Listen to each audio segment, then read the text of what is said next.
Hey everybody, what's up? Circus here, coming at you with this week's Rogue Deck Roundup, and joining me this week, again, 3 weeks in a row because he loves it so much, is I Herf. How love you it. doing, buddy? I love this show so much. And if you love it, Ah! if you love it as much as Herf does, make sure to subscribe right Do now, it. because then you'll know when the next one comes out. So, if you haven't been watching, Herf is not a Rogue Deck player by any means or any fashion whatsoever. So it's always fun to bring him on and torture him with these decks. But what we do here is we track decks during the week, like we do on the power rankings, and we see how they do in tournaments. And then we give them points based on how they finish. All right. So if they get a first place finish, they'll get 6 points. If they get a second place finish, they'll get 4 points. A top four is worth 2 points, and a single point for a top eight. Okay. So that being said, the tournaments that we track are always 5 rounds of Swiss or rounds of Swiss into a top cut of some sort. And then it's one deck with a 6-card side. So this past week, a lot of tournaments were getting ready for KC Cup. So they had KC Cup formats. So not a lot of tournaments met these qualifications. There were only 5. So the data's a little smaller this week, but it was Basically, only us. right. And then there should be the Duel Links community up there. I forgot to add that one in, but it was Duel Links community with our boy 2O. So if you guys know who he is, he's an OG in the Duel Links community on Twitch and Discord. So there you go. Yes, the anti-face or the battle phase series, and then the Duel Links community tournament. So that being said, there, Herf, who is the number one out of 5 Garbage. with 9 points? 9 points. There was only 5 rogue decks that scored points this week, so it kind of worked out. And it is Trimids.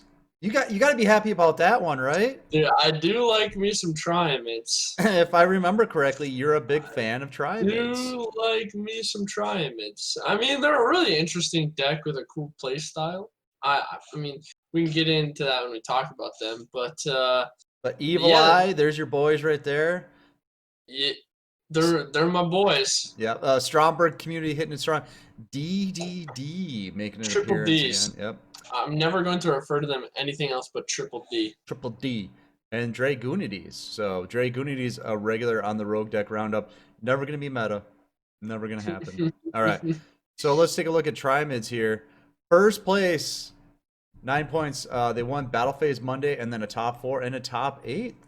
That's pretty good. The Sphinx has made a difference. Yeah, I mean, it's made it.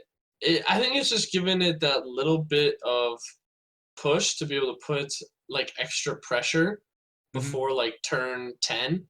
Because you used to have to like sit there and double dance or boost for like forever before you had anything that was relevant to be able to swing over Right. anything. Mm-hmm. But Sphinx definitely gives you like that instant like power play where it's like I have a threat immediately and it's searchable. With the King Golem on the field, it's basically an Armades. So, I mean, it is a big threat to a lot of decks, and definitely a deck that hasn't seen as much love as a lot of people expected. But it's nice to see it in the mix. By no means you're saying it's a fast deck, though, right? This is still not a No, fast deck. it's still a fairly like control Mm-hmm. play style where like you have to measure your resources over a period of turns. It's not like Black Wings where you're like, well, I win with this hand or I lose with this hand. Like Right. you're going to have things in between, and even your god hands could lead to you losing if you don't play it correctly. Your god To hands be could honest. lead to your losing. I like that line. We'll have to remember that one. All right, so that is enough about Trimids, I guess. Herb says they're eh, eh. They're pretty good. They're Okay. pretty good. All right. Now this next deck is the one that Herf just loves to hate, and that's Evil Eyes. 6 points. They won Battle Phase Friday. Dude, that's Storm? Okay, did Evil Eyes win it? Or, I mean, Storm is just a cool card for this deck. And I don't think this deck is as good without it. I think Storm makes a big difference for them. Mm-hmm. And I think having a recyclable treacherous trap hole is also super, super good. But they And I have think 5 between monsters in the deck, and all 5 are just clappers. no, I mean they're okay. I mean the majority of the value that you get from those monsters is Mhm. being able to banish from the opponent's grave, which is a pretty cool thing, especially in this meta that's heavily grave reliant, and being able to recycle your bounce too, and Mhm. being able to wipe out back. I think that kind of magic three combination of things is the reason we're talking about this deck at all. To be Well, I fair. mean, they do have the Evil Eye Defeat. That's pretty Hmm. nice. I Hmm. mean, you can't deny that that's Yeah, I a mean big part of that's the the deck. trap, right? That's the Yeah, trap. yeah, Yeah, the bounce two is super good. yeah. I'm not gonna say that's a bad thing. I mean, any kind of card removal for any deck is always more is better than less, always. The problem is like, well, what if you don't have access to it, or what if your opponent can play around You it? can get access to it through a very complicated series of plays, but if you use the flow chart provided, you're guaranteed victory. Yeah, until the opponent like sides like unending or sides different stuff like that, then you just cry. Yeah, that's true. This deck, I'm starting to see a little bit of a pattern with the first and second place here. Control style decks. Yeah, I mean, I'm not sure how. I think for rogue decks, you kind of need to have a somewhat controlled playstyle Hmm. because none of the rogue decks are good enough to just overpower anything in the meta. Otherwise, they would be in the meta. If that Right. makes sense. Yeah, and we Like can look. like Dragonities, they're not overpowering anything really, and that's why they never really cracked the top three, right? Right.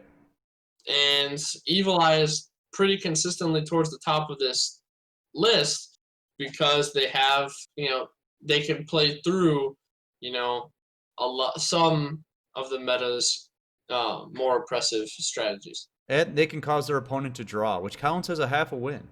Mm, yeah, that's true. All right. The next deck is also, I would say, a control deck with Stromberg. Definitely. Well, maybe a defensive deck, right? They just kind of throw up that castle and just kind of hide behind it. Yeah, I would definitely say they have a very unique play style, right? That's how I'm gonna phrase that. Hmm. Because they have like their princess to keep poking, but they definitely heavily rely on the Gren Maju and the triple wielder. Like those definitely are the plays that they Hmm. want to be able to go into, and the castle is just there to buy them time. What I love is they can banish almost half their deck and still draw into what they need. Yeah, they'll still be like, "Oh, hey, here's my Gren Maju." It's like you just banished 10 cards. What? Right. um, what was I gonna say? Usually the princess comes out, gets one hit, and then it's over. The princess is gone after that. Usually something happens. Yeah, I mean it's a nice thing to like lower the opponent's life points Hmm. so that you can go into something else, right? Off of it, and there's a your opponent obviously has less life points than they did before, so Right. it's easier to finish the game. But it's more like here's my starting point. You have a handicap now. Right. And, well, they're also playing Shadow Game too. Yeah, Shadow Game is pretty interesting, and being able to attack directly using Shadow Game is also pretty cool. I think it's interesting that he's playing triple lance. Hmm. I think that's probably pretty important since the deck, especially with the wielder, is even more um, weak to back row than it was before. So triple lance makes a lot of sense. Triple fiendish chain can never go wrong with fiendish chain. No, no. Um, I think that the two treacherous is a bit interesting, a bit of an interesting choice for me in terms of semi limits. I would probably want to go for econs so I can dodge like negates and stuff like that. Maybe go for OTKs faster. I bet if we were to speak with Goldeneye, he'd tell you exactly what those treacherous trap holes are for. It's probably like blue eyes or something like that. You know, something they have a I mean, hard but time getting over. econ is helpful in that matchup too because you can take it and go for a game that way, especially if you've already attacked with Princess directly, then you econ take for game. I don't know, but I know this for certain. There is a Stromberg community. They meet regularly and they hammer out and go pour over every card in this deck. I think that Econ has more value than Treacherous if you are going for OTKs. You need to join that community and talk to them about maybe switching from Treacherous Trap Hole to Econ. Hexy, Golden Knight, Ostrich Child, anybody, Blast. Blast. I mean, any of you Stromberg memers, you message me. Tell me why I play Treacherous. Ah! Okay. We did a KC Cup tournament style tournament last night, and man, Stromberg was all over. I mean, we had Stromberg like you wouldn't believe. So play Stromberg in the KC Cup. It's guaranteed. Guaranteed. Easy top 100. All right. Moving on to the next deck, Triple D.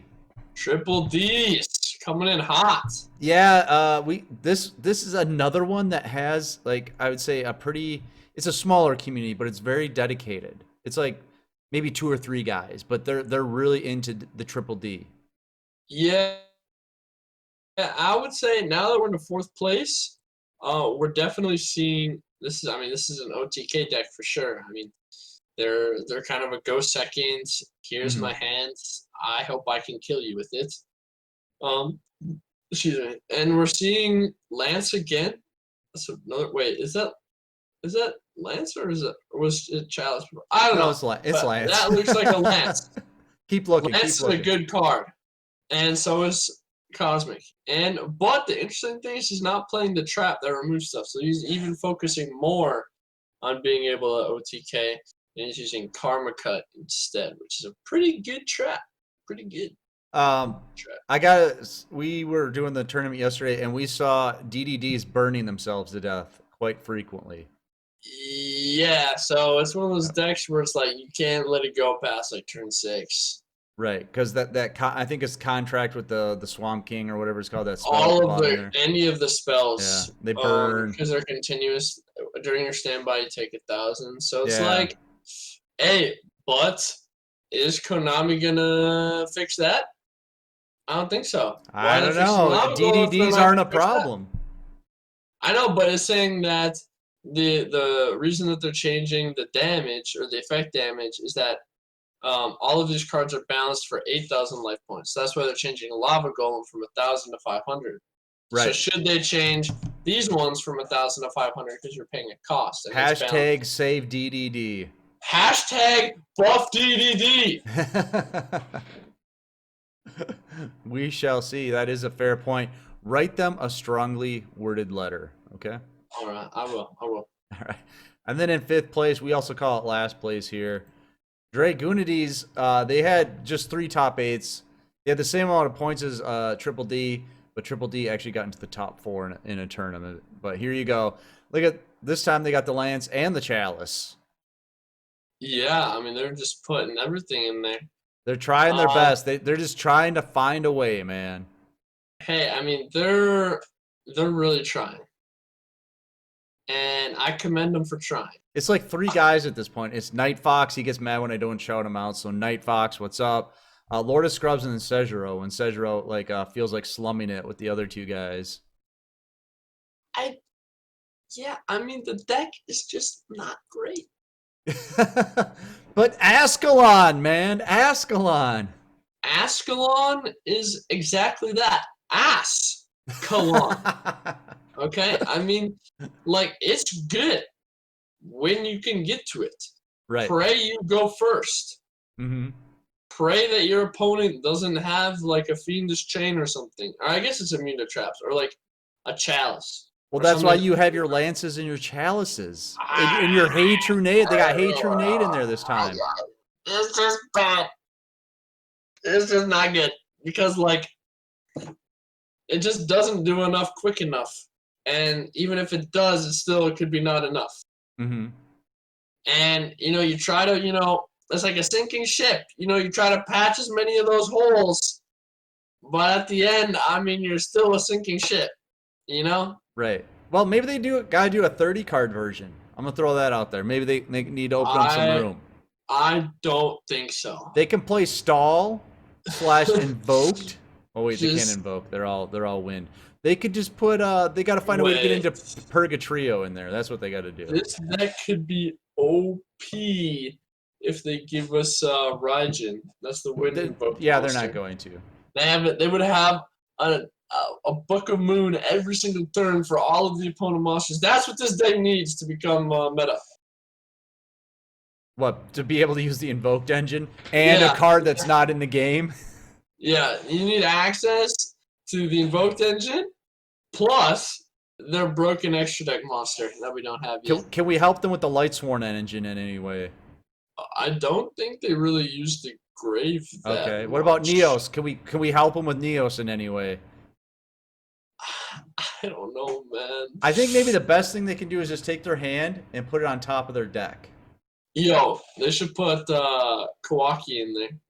Just put Oh, like there you go. one Maximus and then like 3 Diamond Cores and an Iron Core because hey, sometimes you just need a Maximus, you know? You know what I mean? Sometimes you just need a Maximus. All right, so hopefully the Dragoonie community takes our suggestions to heart and improves the deck a little bit. So maybe it breaks the top 5 or it gets higher than 5th place next week. Add Maximus. That's mine. All right, add Maximus. We'll see what happens. All right, we're going to get out of here. That's all we got this week for the Rogue Deck Roundup. As always, get in the Discord because that's where we host all our tournaments, and that's where you'll get notified about them too. And they're always free to play, so check it out. We're going to get out of here. I'm Circus. That's Herf. See ya.